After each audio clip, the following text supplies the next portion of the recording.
जय माता की। 10वां अध्याय। 10वें अध्याय में शुंभ वध का वर्णन किया गया है। ऋषि बोले, राजन, अपने प्राणों के समान प्यारे भाई निशुंभ को मारा गया देख तथा सारी सेना का संहार हुआ जान शुंभ ने कुपित होकर कहा, दुष्ट दुर्गे, तू बल के अभिमान में आकर झूठ मूठ का गर्व न कर। तू बड़ी माननीय बनी हुई है, किंतु दूसरी स्त्रियों के बल का सहारा लेकर लड़ती है। देवी बोली, अरे दुष्ट, मैं अकेली ही हूँ। इस संसार में मेरे अतिरिक्त दूसरा कौन है? देख, ये मेरी ही विभूतियाँ हैं, अतः मुझ में ही प्रवेश कर रही हैं। तब ब्रह्माणी आदि समस्त देवियाँ अंबिका देवी के शरीर में लीन हो गई। उस समय केवल अंबिका देवी ही रह गई। देवी बोली, मैं अपने ऐश्वर्य शक्ति से अनेक रूपों में यहाँ उपस्थित हुई थी। उन सब रूपों को मैंने समेट लिया। अब मैं अकेली ही युद्ध में खड़ी हूँ, तुम भी स्थिर हो जाओ। ऋषि बोले, तब देवी और शुंभ दोनों में सब देवताओं तथा दानवों के देखते देखते ही भयंकर युद्ध छिड़ गया। बाणों की वर्षा तथा तीखे शस्त्रों एवं दारुण अस्त्रों के प्रहार के कारण उन दोनों का युद्ध सब लोगों के लिए बड़ा भयानक प्रतीत हुआ।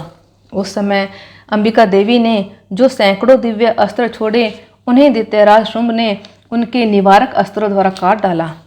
इसी प्रकार शुंभ ने भी जो दिव्य अस्त्र चलाए, उन्हें परमेश्वरी ने भयंकर हुंकार शब्द के उच्चारण आदि द्वारा खिलवाड़ ही में ही नष्ट कर डाला। तब उस असुर ने सैकड़ों बाणों से देवी को आच्छादित कर दिया। यह देख क्रोध में भरी हुई उन देवी ने भी बाण मारकर उसका धनुष काट डाला। धनुष कट जाने पर दैत्यराज ने शक्ति हाथ में ली, किंतु देवी ने अपने चक्कर से उसके हाथ की शक्ति को भी काट गिराया।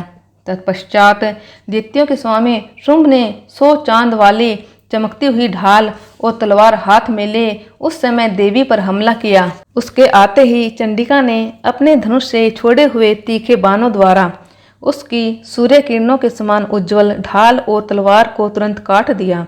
फिर उस दैत्य के घोड़े और सारथी मारे गए। धनुष तो पहले ही कट चुका था, अतः अब उसने अंबिका को मारने के लिए उद्यत होकर मुदगर हाथ में लिया। उसे आते देख देवी ने अपने तीक्ष्ण बाणों से उसका मुदगर भी काट डाला। इस पर भी वह असुर मुक्का तान कर बड़े वेग से देवी की ओर झपटा। उस दैत्यराज ने देवी की छाती में मुक्का मारा। तब उन देवी ने भी उसकी छाती में एक चांटा जड़ दिया। देवी का थप्पड़ खाकर दैत्यराज शुंभ पृथ्वी पर गिर पड़ा, किंतु पुनः सहसा पूर्ववत उठकर खड़ा हो गया। फिर वह उछला और देवी को ऊपर ले जाकर आकाश में खड़ा हो गया। तब चंडिका आकाश में भी बिना किसी आधार के ही शुंभ के साथ युद्ध करने लगी। उस समय दैत्य और चंडिका आकाश में एक दूसरे से लड़ने लगे। उनका वह युद्ध पहले सिद्ध और मुनियों को विस्मयकारक हुआ। फिर अंबिका ने शुंभ के साथ बहुत देर तक युद्ध करने के पश्चात उसे उठाकर घुमाया और पृथ्वी पर पटक दिया।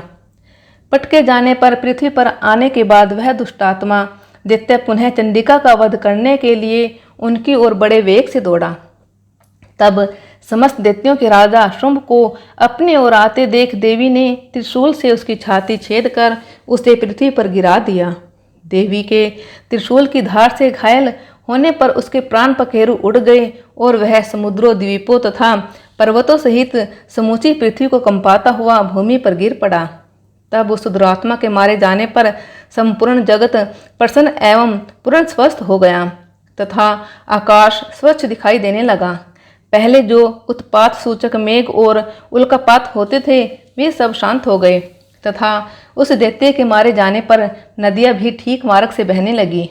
उस समय शुंभ की मृत्यु के बाद संपूर्ण देवताओं का हृदय हर्षातिरेक से भर गया और गंधर्वगण मधुरम गीत गाने लगे। पवित्र वायु बहने लगी। सूर्य की प्रभा उत्तम हो गई।